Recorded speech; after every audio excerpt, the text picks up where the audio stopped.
Welcome everyone to our April webinar, last day of April for 2024, here at Dementia Care Aware. Want to welcome everyone to our lunchtime talk here. Really excited about this talk because if you've looked at some of our Dementia Care Aware materials, you have seen how important this issue is to, in general, older adult health, but also particularly the health of people with cognitive impairment. So our talk title today is the role of hearing on physical and cognitive health. And we're incredibly lucky to have Meg Wallhagen, whose esteemed credentials you can see here, but who is important to note is a professor at the UCSF Department of Physiological Nursing and a director of our UCSF Hartford Center for Gerontological Nursing Excellence. And as a researcher and a leader in the issues around hearing and its impact on health, we really can't think of a better discussant for today's talk. So next slide, please. I just introduced Meg, who we're so fortunate to have, and just really briefly, why am I talking here? I'm Anna Chodos, and I'm the Executive Director of Dementia Care Aware, and I just come on early to say a couple things about the program. I will let Meg talk most of the time, but then also wanted to make sure to be able to be here to moderate and make sure to get to all your questions and bring them back to my team and make sure that the topics we're going over and the information you're getting are useful to you, because we're so appreciative that you're here. Next slide, please. We have no disclosures today. And just a couple housekeeping items as we get started here. We're going to leave time for questions at the end, but the entire time you should have access to our Q&A as well as our chat. But if you put it in Q&A, it tends to help us keep track of the questions a little better. So please submit questions throughout as they're coming up for you during the talk. What I will do is make sure to be answering them in real time as much as I possibly can. And then we'll leave questions that we really should be asking Meg and having a conversation right at the end for the period of time we have at the end. But don't need to hold on to your questions. You can go ahead and submit them throughout. The other thing is right at the end as well, roughly 5 minutes to the hour, we'll be sure to give you the instructions for claiming your continuing education or continuing medical education credits. And we will post both the recording of this as well as the slides from this webinar on our website within 48 hours, and you'll be able to access them later. So anything that you have a question about that you wanted to go back to, you will have the materials. Next slide. So as we start off, I also just want to make sure to introduce people to Dementia Care Aware if they haven't gotten a chance to know it thus far, as well as to remind folks of the resources we have. Really, our core is a lot of training. We have live trainings going on multiple times a week to learn how to use the cognitive health assessment in primary care. And I'm going to go over what that is in a couple minutes. We have these webinars, and then we have podcast episodes, which tend to come out a couple of weeks after our webinars. We have case conferences that you can sign up for on our website. Those are more interactive. And then I just want to let you know our warm line is still operational, and the number is all over our website, dementiacareaware.org. So our core training, which is actually 1.5 continuing education credits, is always available day or night, so to fit your schedule. And this is what it goes over, the cognitive health assessment. So the cognitive health assessment, I'm just going to briefly mention here. And again, that core training and all of our live trainings go over this, and we'll train you how to use this, is essentially a screening approach for dementia in primary care. So how are we using it? We're using it to screen older adults, typically 65 and older, who don't already have dementia for dementia. And the way we do this is through a brief history using validated tools for cognition and function, and ultimately a very quick check on care partner and support system by documenting care partner information. One thing that's been very heavily utilized has been the live trainings. And so you can find the schedules for those and how to sign up for those on our website, dementiacareaware.org. But these are have been really useful, very often lunchtime sessions for people across the state. And we're really grateful to Alzheimer's Association and UC Irvine for really leading the charge with the live trainings. So now, of course, I'm very pleased to transfer the speaking role to Meg, who's going to talk to us and go over her objectives. And also, Meg, please feel free to introduce anything else you wanted to about your background and anything relevant to the talk. So thanks so much, and I'll see you for the Q&A session. Well, thank you so much for inviting me to present on a topic that is just something that's a passion for me. What I'd like to share with you today, and I really am excited about talking about hearing loss, but I would like you to understand how age-related hearing loss affects hearing and understanding. And I think this is really key as you've talked about the idea of understanding what individuals might experience if they have some cognitive impairment, but also the implications of hearing loss for the assessment of cognition, and sort of appreciate the importance of hearing and its connection to safety, physical and mental health, and cognition, and really become sensitive somewhat to the impact of hearing loss on the individual, and use strategies in terms of how to talk with individuals who may have some hearing loss, although they can be used in anyone, not just people who have difficulty hearing. The prevalence of hearing loss, as you can see here, is significant, but it also increases quite significantly with age. Now, you will see different kinds of numbers across, depending on the study, but with some of the data suggesting that over the age of 80, about 81% of individuals have some difficulty hearing, and it doesn't take a lot of difficulty hearing to misunderstand what's being discussed. What does hearing do, and why is it important? Well, we always think about hearing in terms of engagement with others, and that's key. That's very, very important. But we often forget about some of its other critical roles, one being that it helps us understand warning systems, sirens, and so forth. It connects us to environment. We often don't realize. Many people will tell me when they get hearing aids or other devices that, oh, I can hear the birds now singing. And that connection to environment can be very important to our mental and physical health. And more we realize just how important it is to cognitive stimulation. And we'll talk more about that in terms of cognitive health. And finally, I really am interested in helping you understand, as well as others understand, why it's so important to provision of safe care in terms of what people understand when we share information about their health. What happens as we hear? It's an amazing organ. Think about it. There's air conduction that goes into our ear. It hits the tympanic membrane, moves the tympanic membrane. That moves these tiny little bones that then moves the fluid inside the cochlea. It transmits, and then the hair cells in the cochlea transmit to the brain. We hear in our brain, but we need to get good signals to the brain. But this happens in a split second, and that always amazes me. So it moves from air conduction to mechanical to fluid to electrical in a split second. But as I say, the important thing is those little hair cells that are up in the corner, and there's some outer hair cells that are the 3 rows, and the inner hair cells, which are directly connected to the nerve, they have to be in good shape in order to correctly transmit what we hear. And then we translate it in the brain and we understand. These are just pictures of the hair cells. And you can see the little down the right, that's a little dramatic, but if those hair cells are not functional, they're not going to send good signals to the brain. Well, what happens in terms of what we actually hear? This is a schematic of an audiogram. And you can see that it goes from low pitched, 125 decibels, up to 6,000. And that's the high frequency. So low frequency to high frequency. Vowel sounds tend to fall in the low frequency area. Consonants tend to fall in the high frequency area.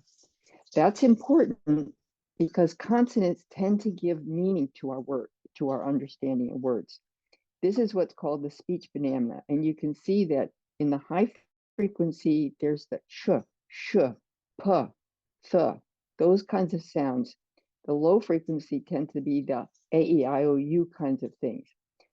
High frequency tends to be very important to understanding words. Low frequency tends to be understanding and hearing, more audibility. but you need to have them together, and they need to work together for us to understand language. So here again is what happens or tends to happen, and it's very schematic. As we get older, we tend to lose sensitivity more to the high frequency sounds than to the low frequency sounds. And what that means is if you think about the speech banana, it doesn't take a lot of loss of hearing sensitivity to cut off some of those high frequency sounds like the th, sh. And what that means is if you think about it, age-related hearing, and this is a key point, is not it's not like wearing earplugs. It's a distortion and muffling of sounds. And if you look quickly at this, it's going to be harder for you to read it. That's because the high frequency sounds, the consonants, were left off. So you have to have the words together, and you can understand if the person was hearing parts of that word, they're not going to be able to understand what you're saying. But what they will often say is, I can hear you, but I can't understand you. You're mumbling. They're right. They do hear. They hear sounds. They hear more of the vowels. They don't hear as many of the consonants. It sounds garbled. So they may misunderstand. They may fill in. The brain's very good at filling in. So it may respond to you, but that's a key point in terms of when you assess individuals, they may actually hear what you say and therefore respond inappropriately. And it's not uncommon, as I'll share, for individuals to be thought to be cognitively impaired when in truth they just can't hear you correctly. Words often misunderstood, and these are simplistic words, but it gives you an idea of the idea of time versus dime, cat versus cap, simple kinds of things, but it distorts the meaning, and they'll often look very confused about what you said. So hearing, you can understand that if people can't hear, they struggle to hear, it's very effortful. And so they often become very depressed, lonely, they have impaired relationships, they can feel low self-esteem because they're left out, they get isolated, and we've seen that now they're related to falls, and also, unfortunately, altered cognition. There's more and more data that are suggesting that hearing loss is related to altered cognition. And certainly when the people are ill, they're at risk for delirium. What goes on in this is that communication itself is always a two-way street. You have the speaker, the listener. Again, the speaker then sends back the information. It has to be interpreted. So all kinds of things like fatigue, distraction, noise, emotions, all can make that harder and disrupt that process of communication. Masks further muffle the sound. They can filter out 3 to 13 decibels of sound. There are clear masks. Those can be good, but unfortunately they can help because we read lips. We tend to look at lips more than we think we do. So they can be very helpful that way, but unfortunately they also muffle sounds. So it's not that you're totally eliminating the process of masks, but they are something to think about that have been a major problem for individuals with hearing loss, which is one reason why we so support captions, so individuals can actually read what's on the screen, and that's been a benefit of things like Zoom.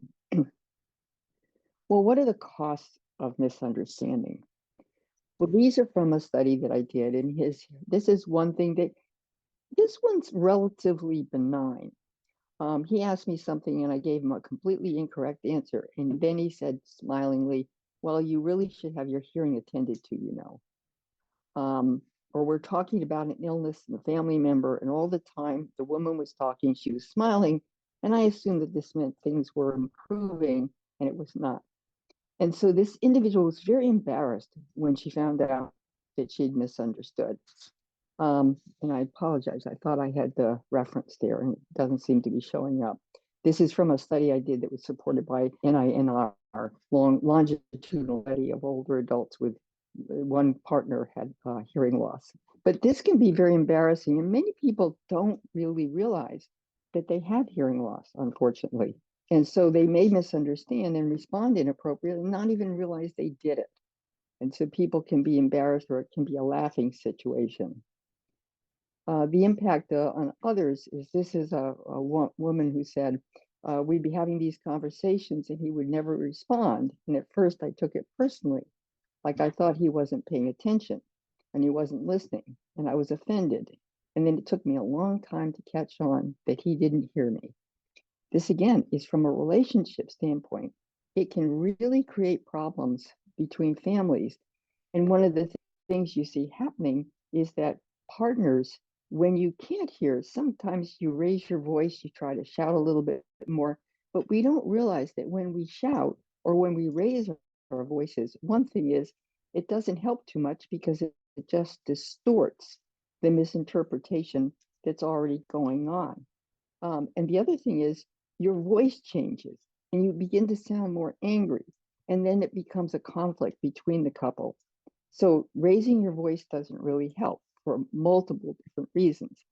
And we've seen partners get into quite significant conflicts because of that. And it's also very tiring for the partner. So in the healthcare setting, what we also see, this is from a study we did in palliative care, is that the person, as this is a physician mentioned, the patient can be assumed to be disoriented if not answering the questions correctly, and it can be very difficult to assess. So they don't always take as much time to do the assessment because it just takes a lot longer. A nurse practitioner mentioned that this individual was thought to be demented and that they weren't, but they were elderly and they had difficulty hearing. And so they were assumed to be demented until they got a way of communicating. Another elderly individual who was assumed to be dementia, he wasn't, and he really felt belittled. And this was a chaplain sharing that experience. But we also know that the hearing loss now, or there isn't as much data on this as I would like to see, but the hearing loss can have an impact on healthcare communication and readmissions. This one study of Medicare beneficiaries did a national representative panel survey, and they found that 32% greater odds of hospital readmissions because of hearing loss, people who had hearing loss. And I think about that when you think about individuals who are discharged, and we either have given them discharge information and we're not sure if they really heard what we said correctly. Very important to give written information, but also in terms of the follow-up, often that's done by phone. And it's unfortunate that people who have difficulty hearing often have a lot of difficulty on the phone. They do better with things like Zoom or other kinds of things where if they can see the face, but also they can use captions to read the information. So making sure the person understands what you're saying, communicating when you're assessing them, when you're giving them instructions, giving them written information, clarifying it can be really, really important.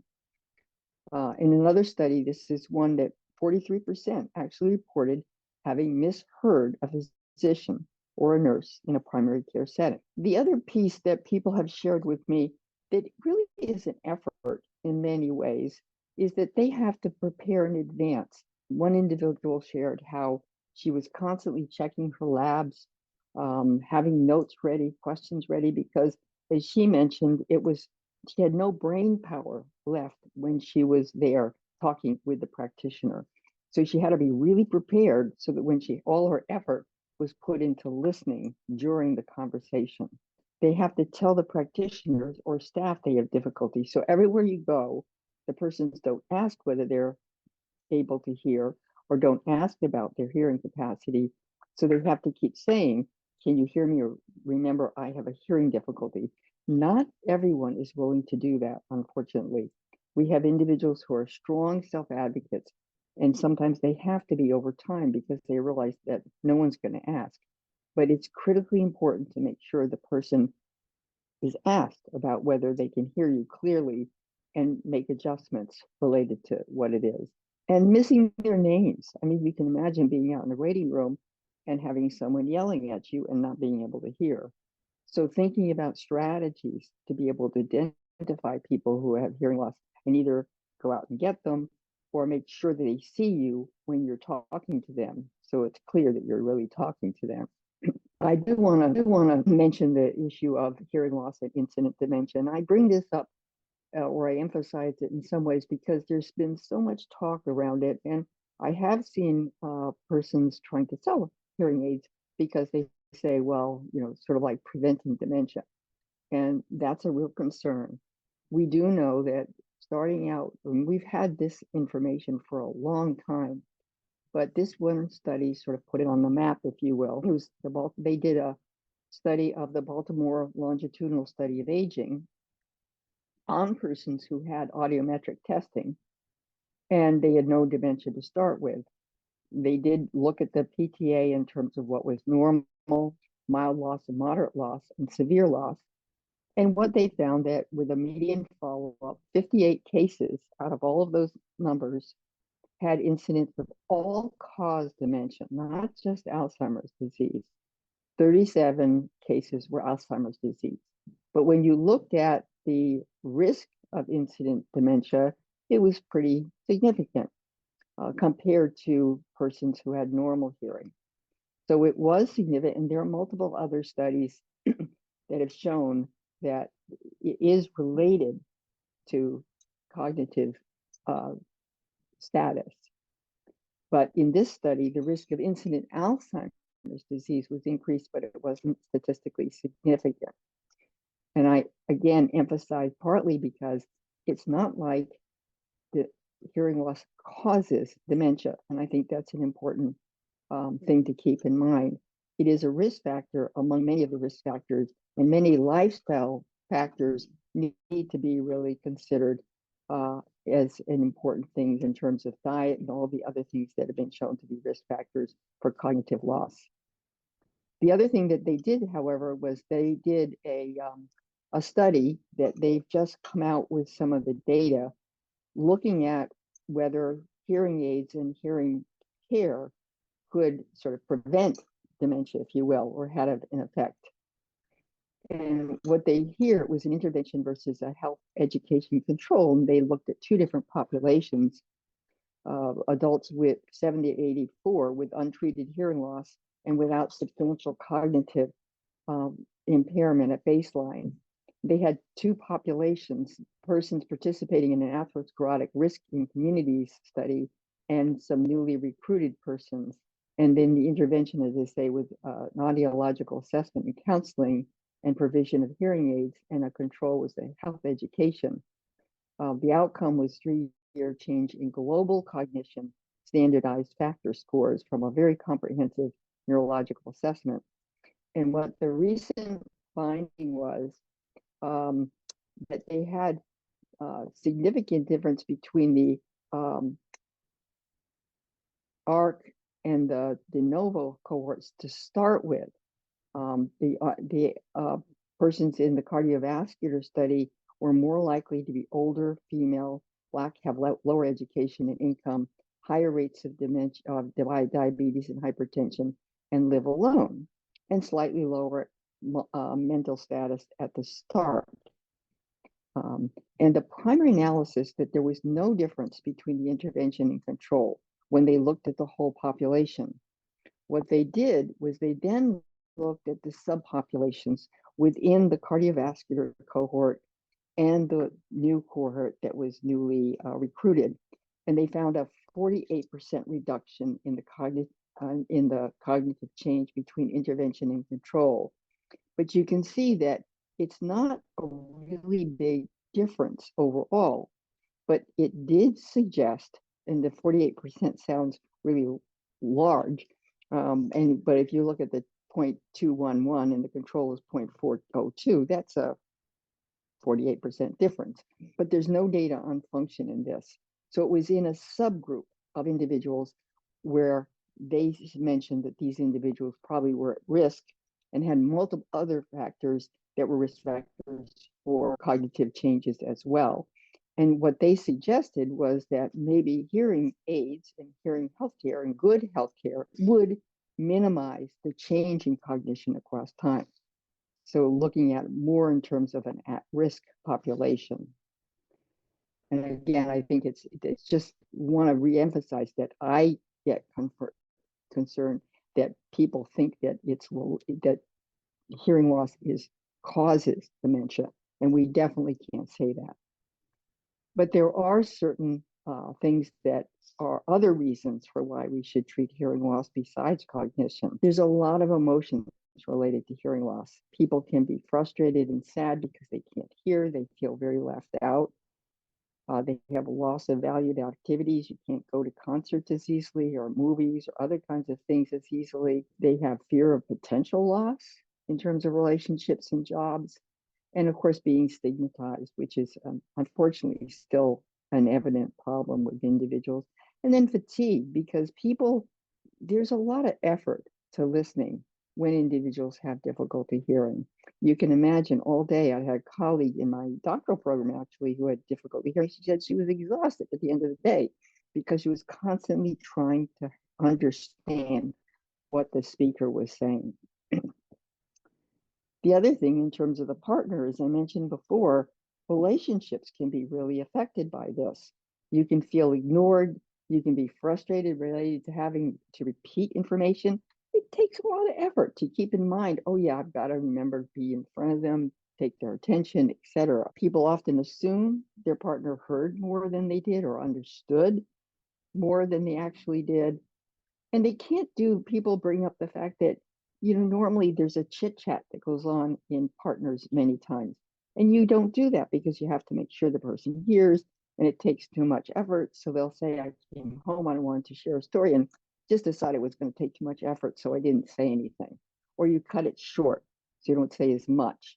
So the relationship changes over time.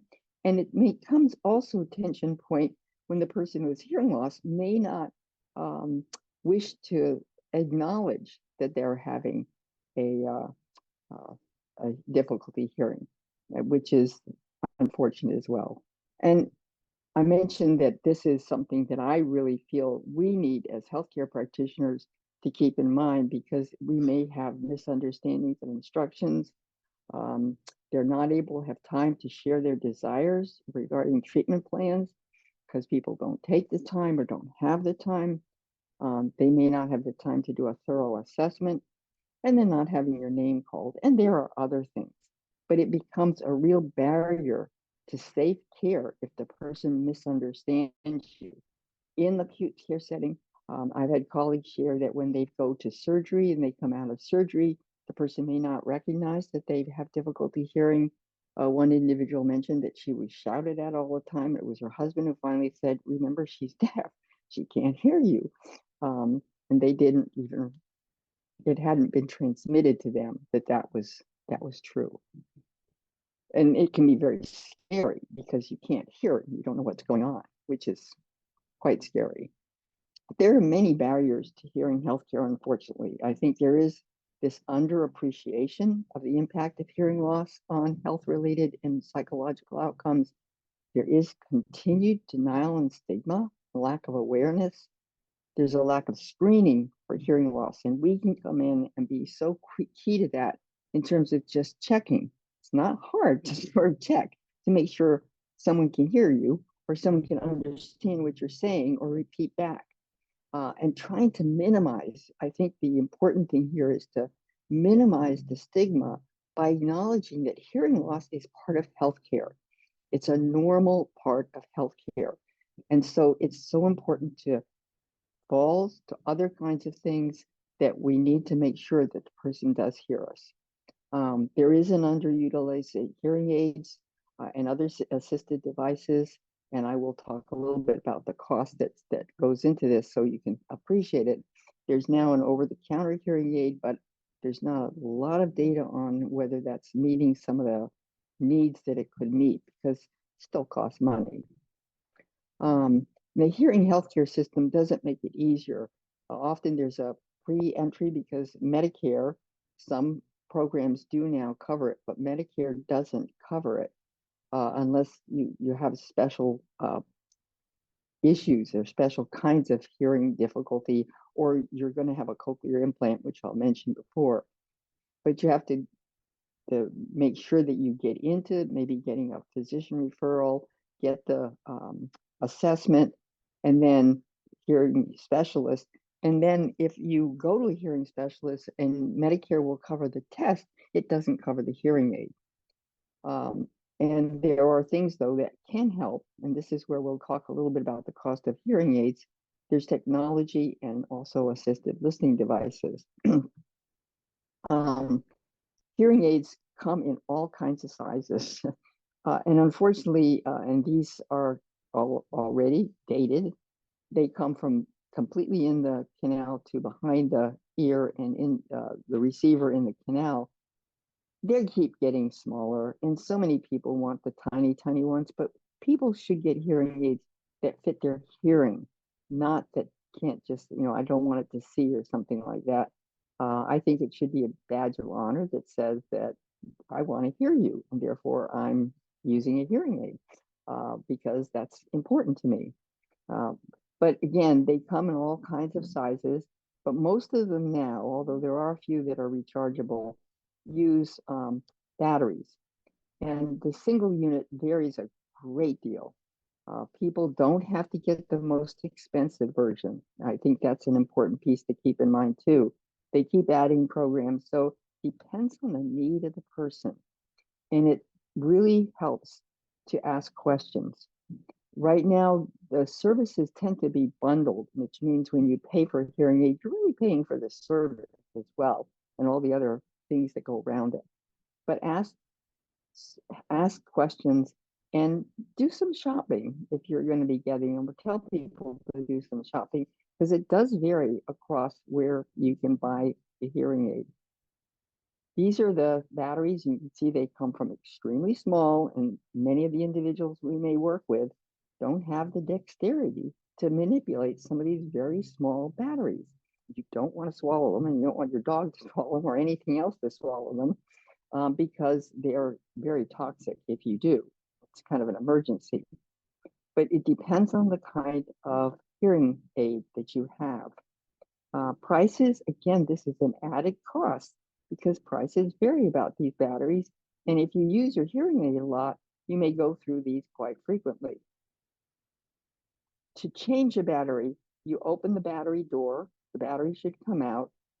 On the new battery, you remove the protective covering from the new battery and put it in with the plus side up. It should tell you, but it should have the plus side up. And then what audiologists share is that you should wait just a few minutes because that helps the battery last longer before you close the door. And many people don't do that. They'll put it in, pop it in because they need to use it. But it does apparently help the battery last a little bit longer. That hearing aids are basically microphones. I mean, they microphone that amplifies. It's simple, but they get more and more complex because what they can do is they make speech easier. They do not restore normal hearing. They filter the sound to fit the hearing loss. So if you have a hearing loss like I described before, where you're losing more of the high frequency sounds, they boost the high frequency sounds more than the lower frequency sounds.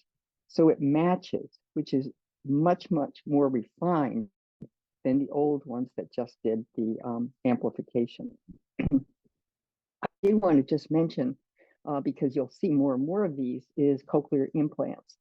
These are actually inserted, the sound waves enter through this microphone that's external to the head, and it's transmitted through the skin to an internal component, and that electrode is inserted into the cochlea. And that always boggles my mind because it's so tiny, and yet they can insert this tiny little wire that here's in the picture, and that stimulates the nerve directly. Now, the sound is very different, although it's again getting more and more refined as they refine these cochlear implants, is that it's a device that converts the incoming sound to an electrical signal. So you're hearing an electrical signal, and you have to relearn how to hear that sound. It bypasses the inner ear. It doesn't depend on the hair cells, and it directly stimulates the cranial nerve. Right now, although again, they keep refining these, when individuals remove these, they're basically deaf on that side. because they've taken out and they've sort of almost destroyed the receptors that are there. Often people only have one initially, but then many people are now getting bilateral ones. And there are some hybrids from, they're learning more in terms of leaving some low frequency hair cells in place. But in general, the person could be totally deaf when they take these off, and you have to be aware of that. But many people swear by these because they really do provide a new level of hearing across the frequency range.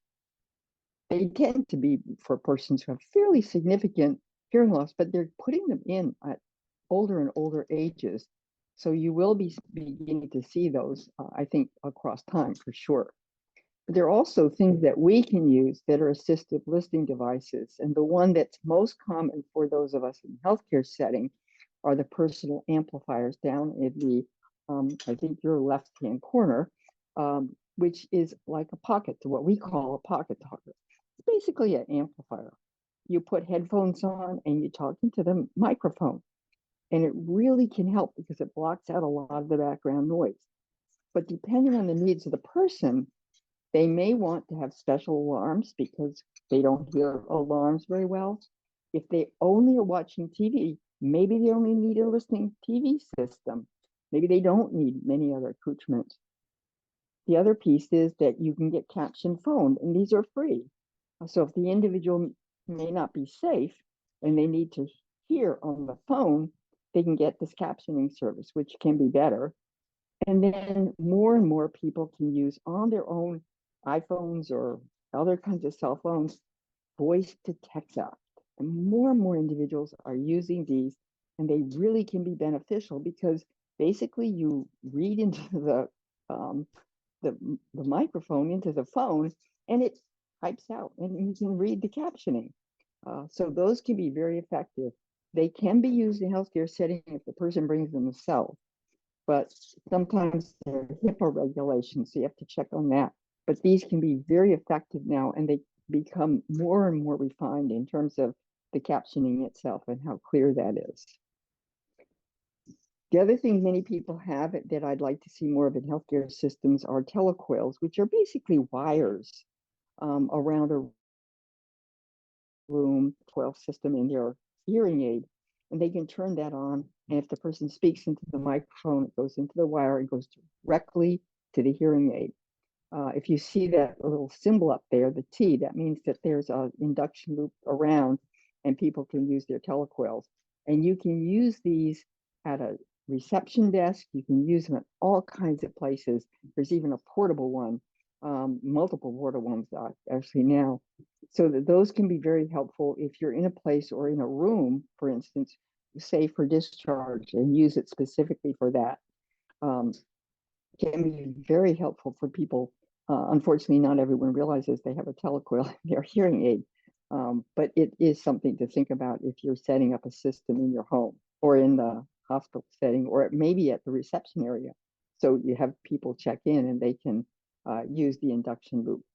There are examples of this if you wish to search for it online, examples for the subway in New York. And that shows how much easier it is to hear with a T-coil, and when they looped many of the subway systems in New York City. So what strategies can we use to communicate effectively? And some of the ones that are so important is really realizing that the communication itself, awareness of the impact of hearing loss. Sometimes sound simulations can help on the internet, may help you. Emphasize the hearing loss is not a decrease in sound, but a distortion of sound. Keeping that in mind all the time. Appreciate that hearing aids and cochlear implants don't solve the problem. They don't correct the underlying problem. They amplify key frequency pitches, so hearing is less effortful. CIs more than even hearing aids at this point. Acknowledging the surroundings. If there's a lot of reverberations, it can influence a person's ability to hear. And emphasize the desire to communicate when you may be too tired to listen well. That can be important. Being patient and understanding the the experience that a person's having who has difficulty hearing. Specific communication strategies relate to facing the person with a hearing loss, getting their attention, making sure the lighting is adequate and not from behind, because if you have a light from behind you, it washes out your face. The light should be on the speaker's face. Think about that when you're in a room, a hospital room, a home, anywhere. Try to make sure the light on your face, if you're speaking, is good so they can see your lips and see you clearly. We have a tendency often to cover our mouths or turn to the computer or look down when we're talking. Many things that are just so common about how we react. Try not to do that. Make sure that you want to make sure your face is clear. Speak at a normal rate, lower your pitch slightly and enunciate, but don't exaggerate and don't shout, because that just makes the hearing distorted and doesn't help. You can, if asked to repeat, rephrase using different words. That may help because, again, you're using different consonants, different vowels, so the person may be able to get the gist of it. Make sure the person also knows the topic. So when you switch to topic, tell them you're switching. If someone gets a hearing aid, they should be comfortable. They're not like reading glasses. You can't just suddenly hear, you pop them on. People get impatient. They think they should. They often complain about the noise initially because they're not used to hearing it. People need to be patient and work with them. It takes time to adapt. The brain has been without these words for a while, so we almost have to relook how to listen, how to hear again, especially if hearing loss is longstanding. Many times, and people don't always do this, they have to go back to the audiologist or the hearing specialist to get the maximum benefit because they maybe need to be fine-tuned. Let the audiologist know where you want to most hear and where the most problems are, because that can be very helpful in terms of tuning in the hearing aid so that it works well for you in a certain setting. If you really like music, they have certain programs for music. Here don't work well in all settings, which is why many people also need some of those extra equipment along with them. Acoustics are poor and high ceilings, reverberations, conferences. I was just at a conference where the acoustics were terrible, and one person who was using a hearing aid said she couldn't hear a thing. And the other place was the places where they had the posters where people were presenting stuff was so tight, it was so noisy. People who could hear couldn't hear. So hearing aids don't work well in those kinds of situations, and they may need other strategies to be able to hear. And then also making sure that your questions are answered. So I think with that, I will turn the mic back over to Anna. Thank you so much. I'm like kind of blown away and still absorbing all the information you've shared in a short amount of time. I also just want to say thank you. We had some really great questions. I think you sort of answered some, but there's some nuances still left. And I think I was going to say that was just so practical. I think as folks really, most of us are working directly with people who are experiencing hearing loss. Given the fact that you pointed out, over 80% of people in their 80s or 85 and above have hearing loss. I think there cannot be I'm sure a single person in our lives as well, just personally, who aren't going through it. I really like to the point, I have to share some reflections about the hearing aid and how it's not like just seeing when you put on glasses. And I'm always trying, especially when teaching, to talk about the obvious differences we see in people being able to and willing to correct vision loss as opposed to hearing loss. And, is that a stigma thing? Is it sort of the less reliant that we think we are on hearing versus seeing, and how we sort of navigate the world day to day? I love how much you pointed out just how vital hearing is in a daily environment, and how it's a safety issue. I will get to a couple really interesting questions. They're sort of two questions were very related, and they were about why, and you sort of touched on this, why, or maybe I should just say, could you say more about what is known about the links between hearing loss and incident dementia or cognitive decline? So in terms of etiology, you were saying you really emphasize the fact it's a risk factor. We don't know that's causative. And then the other one is falls. I don't think people were able to make Sure. that connection. People don't know exactly why there is a connection. Several hypotheses, if you will, as to why. One is that the other links that are related to hearing loss, loneliness, depression, those things are also related risk factors for dementia. So it may partly be that hearing loss creates sort of, it's mediated through loneliness, isolation, lack of stimulation, the kinds of things that happen in terms of that. And those are the things that may be more directly to dementia. They know it for sure. And the other may be more of a direct one. I mean, years ago, when we don't hear, the hearing is connected to all parts of the brain. And we know that when you don't hear, there are changes in the brain itself, because the cells sort of, when they're not stimulated, kind of say, I'm not going to stay around, or I'm going to do something else. So it may influence the overall ability to do that. The other is cognitive reserve. If you think about it, if I'm trying to hear and I'm really effortful, you're talking to me, I'm trying to understand what you're saying. You're over here already when I'm just beginning to understand the first part. So it takes so much effort that the cognitive resources, I don't have time. My brain doesn't have time to really hear what you're saying or understand what you're saying and embed what you're saying in my brain, because the rest of my brain is trying so hard to hear. So those are just some of the, and I know that there are some other things that I think physiologically we're learning more about, but the actual links aren't totally there yet. We just know that it's a risk factor at this point. And people are trying to figure that out. In terms of falls, and thank you for emphasizing that, because I realized I didn't really touch on that. We're not again sure, but part of the thing is that our hearing helps us with balance, because the hearing is also connected to the vestibular system and so forth. It may be related some to changes in the vestibular system itself, because it has hair cells, and those also change some as we get older, so our balance is as good.